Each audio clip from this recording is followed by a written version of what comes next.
This is going to be my ranking of 10 out of the 13 Grand Funk albums that I have in my collection, from least to best. Come in and have a look.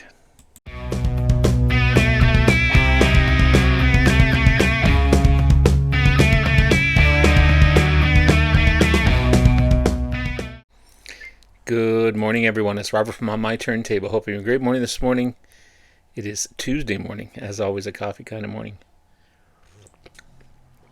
Cheers, everyone. Hope everyone's doing well. It's going to be my ranking of the albums from the mighty Grand Funk Railroad, or later Grand Funk.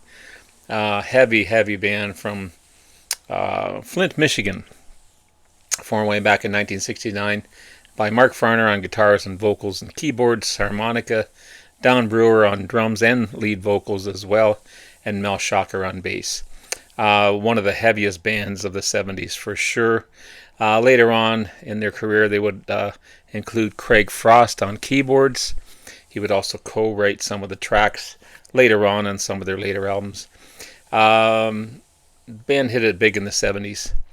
You know, you had big hits like We're an American Band, I'm Your Captain, Closer to Home, Some Kind of Wonderful, Walk Like a Man, The Locomotion, Bad Time, Inside Looking Out. I mean, over the 13 studio albums, they released 6 platinum and 7 gold albums between 1969 and 1976. Although released 13 studio albums, I only have 10 of them. So that's what I'm going to rank because I don't have 2 of their last albums and one that was kind of in the middle. And they're also hard to find as well. I had a hard enough time finding their second album, let alone some of these later albums. But I'm going to do 10 of the albums that I have from least to favorite. I got to say, though, I really like all of these albums in this 10 list. Some better than others. And when we get to the top 4 or 5, that ranking could change at any time to go right to number 1. So today, this is what I'm going to rank them with. I'm missing their 10th album, Born to Die. Here it is here. 1976 release. I'm also missing their last 2 albums, Grand Funk Lives, 1981, or Lives. I think it's Lives. And their last album as a band, What's Funk, 1983. Say that 10 times fast. So the 10 that I have that I'm going to rank. And also, this is one of the worst covers ever. This is Grand Funk, All the Girls in the World, Beware. Their 9th studio album, released in 1974. Big single off this one, Some Kind of Wonderful. Also, Bad Time, a decent album. Craig Frost co-wrote a lot of the tracks. It was also produced by a producer named Jimmy Lenner, who worked with a lot of pop bands, Three Dog Night, Raspberries, Space City Rollers. Also, he did the soundtrack for Dirty Dancing. So this might have been the reason why this is a lighter sounding album from the band. But overall, a decent album. I'm just not big on the cover. These are bodybuilders. I know Schwarzenegger's in there and a couple others. They just pop their heads on that. But yeah, not the greatest album cover. That's number 9. Good singing, good playing. The 11th album by the band. The band had actually broken up, and then Frank Zappa said, "No, let's get together and make an album." So the band got together and they made an album with Frank Zappa. But unfortunately, after the release of this album, Mel Schacher, the bassist, and Craig Frost, the keyboardist, would leave the band.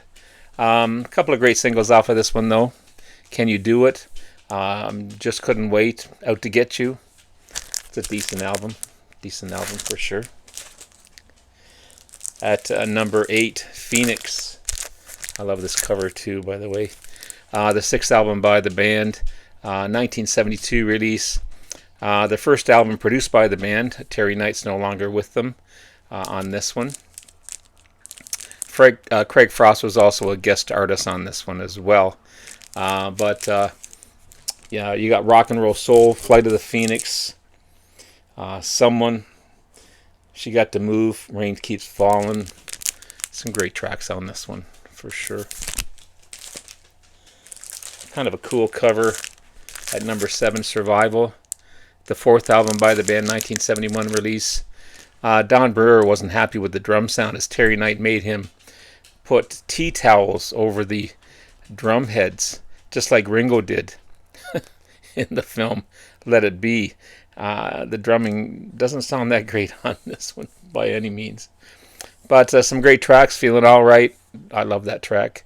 I Want Freedom, Give Me Shelter. A Stones cover, which is still great. I Can Still Feel Him in the Morning. Really good album. Really good album. At number 6, and I'm still missing the 3D glasses. I've never seen a complete album with the 3D glasses. This is Shining On, the follow-up to We're an American Band. The 8th album by the band, 1974 release. Not quite as successful as We're an American Band, but still a great album. You got great tracks on here, The Locomotion, Destitute and Losing. My favorite track, Shining On, and Mr. Pretty Boy. Again, it's a 3D cover. I really wish I could find the glasses for sure, or one with the glasses. My introduction to Grand Funk, it's still my favorite album overall, even though I'm ranking it at number 5. We're an American Band. From start to finish, an awesome album. 1973 release, the 7th studio album. You got We're an American Band, the title track, Creepin', Walk Like a Man, The Railroad. Every song on here is a hit. Probably their most commercially successful album as well. At number 5, We're an American Band.